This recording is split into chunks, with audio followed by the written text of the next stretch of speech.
Welcome back, students. We'll delve into the vital topic of naming lines and edges to better understand and communicate their properties.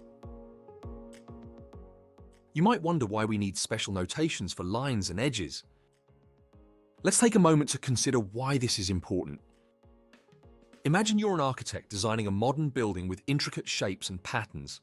To ensure that the construction crew accurately follows your plans, you need a precise way to refer to each line and edge in your blueprints. Without a clear naming system, there could be confusion, leading to costly mistakes. By using consistent naming conventions, everyone speaks the same language, ensuring clarity and precision in the construction process. In mathematics, precise communication is equally crucial. Proper notation helps us easily describe, analyze, and solve problems involving geometric shapes. For instance, when proving the properties of a polygon, being able to refer to specific lines and edges clearly can make the difference between a successful proof and a confusing muddle. Here's our roadmap for today's lesson. First, we'll discuss the naming conventions for lines, similar to how we have conventions for angles to avoid confusion. This foundational step ensures that we're all on the same page from the start. Next, we'll look at how to name points and lines in shapes using lowercase and uppercase letters that connect to lines using lowercase letters. Lastly, we'll delve into two additional labeling conventions. We'll learn how to indicate sides of equal length by using dashes. We'll also explore how to denote parallel sides using arrows. By the end of this lesson, you'll be adept at naming and identifying lines and edges in geometric shapes. In geometry, lines are often named using lowercase letters. For example, if we have a line in a diagram, we might label it as line L or M.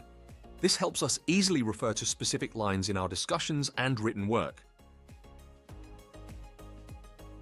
How do we name lines and points when we have shapes? Well, when we have shapes like triangles or rectangles, we typically use lowercase letters to name the lines and uppercase letters to label the points. For instance, in this triangle, the vertices might be labeled A, B, and C, whilst the sides can be labeled with lowercase letters such as A, B, and C. This helps us to distinguish between lines and points easily. Okay, now let's turn to our final lesson objective today. First, how do we show that lines are the same length? Well, to show that two sides of a shape are of equal length, we use dashes. One dash on each side indicates they are equal. For example, in this triangle, we see that there are two sides marked with a dash. This tells us that these two sides are of equal length. In a square, we can show that all of the sides are the same length by marking each side with a dash. If we have another pair of sides of equal length but different from the first pair, we can also represent this using dashes. Suppose we have a rectangle which has opposite sides the same length.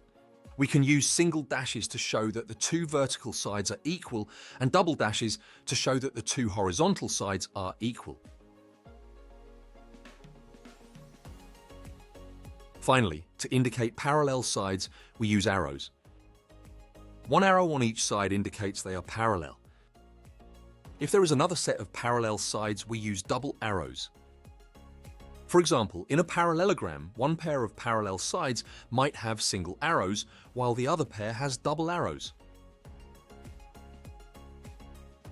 In today's lesson, we delved into the naming conventions for lines and edges in geometry, an essential tool for clear communication and problem solving. We started by learning how lines in diagrams are often named using lowercase letters, such as line L or line M.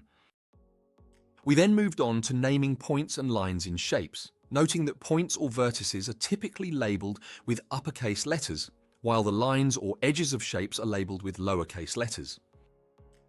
Additionally, we discussed specific labeling conventions to indicate geometric properties, using dashes to show sides of equal length and arrows to denote parallel sides.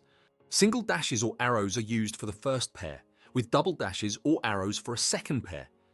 By mastering these conventions, you will be better prepared to describe, analyze, and solve geometric problems with precision and clarity.